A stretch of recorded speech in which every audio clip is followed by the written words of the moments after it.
Welcome back to this video. The very first thing you want to do is to go ahead and open up your Play Store. After you open up your Play Store, go ahead and click on your profile icon. Then go ahead and click on Help and Feedback.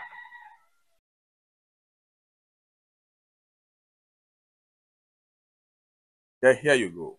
Go ahead and click on here, Resolve a Payment Issue. And you'll be taken right here.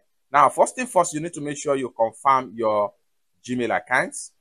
Is this the right account? If yes, click on yes and proceed with the prompt, and the payment issue will be resolved instantly, and you'll go ahead and enjoy your in-app purchase in your Play Store. For more tutorial tips and tricks about Google Play Store like this, consider to subscribe. Thank you so much for watching, and I hope to see you in my next video. Bye for now.